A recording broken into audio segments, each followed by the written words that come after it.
Hello YouTube, this is Darkon633, and today we're taking a look at another Power Rangers Dino Charge Zord review. This time we're going to take a look at the Power Rangers Dino Charge Ammonite Zord.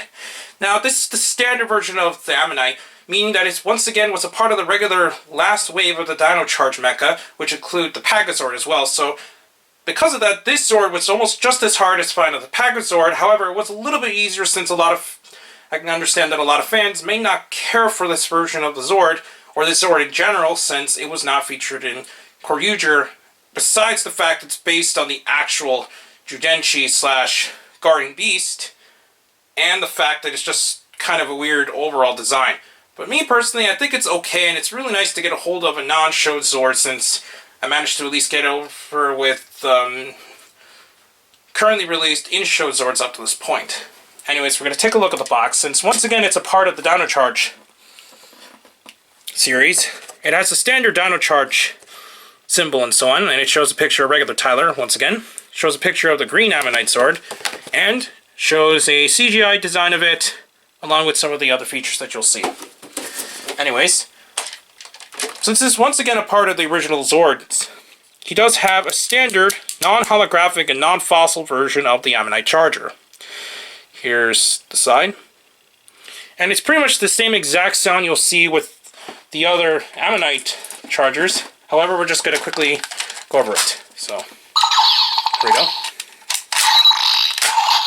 Hypnotized Charger. Engage. Energize.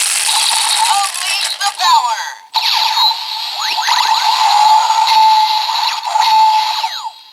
Ammonite. So that's pretty much it for the sounds in the Morpher. Now we're going to take a look at it inside the Ammonite Zord. So the main feature of the Ammonite Zord is when you actually put in the charger, the little circular blade piece at the back will start spinning, and it'll pretty much just roll, like similar to what I think of the RPM, what's the thing called? It was the RPM Road Attack Zord. Anyways, we're going to open up the mouth. And just to get it out of the way, obviously there's 0 points of articulation, since it doesn't really have any movement whatsoever, besides the fact it does have wheels at the bottom and just roll back and forth. But articulation-wise, that's pretty much it. You're going to plug this in, and then it'll basically unlock the back piece, which it'll be easier to just move this piece. And then, when you push in the charger all the way, the back wheel will spin. Here we go. And that's pretty much it for the main feature. We're going to take this off to the side, since this is actually a part of the regular Zord system, meaning that it can actually combine with the Megazords. First, we'll start with the Dino Charge Megazord. First, what we're going to do is take this piece here, since we'll actually uncover the little peg where this will attach to become a part of the arm. So there we go. Once you get it into place, it's just going to snap in, and that pretty much finishes off the main part of the combination.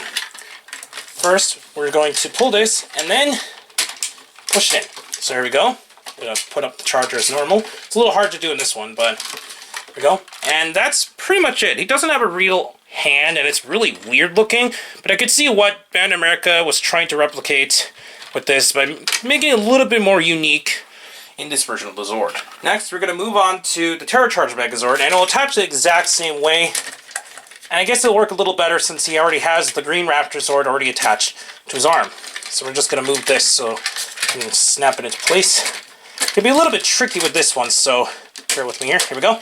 So now we got it attached to the Terra Charge Megazord. And once again, as I mentioned earlier, the green design works well in conjunction with the regular standard Green Raptor. And I guess it does work really well, just a little bit more of a symmetrical color-wise. Moving on, we'll now move on to the Plesio Charge Megazord. We'll also attach as normal.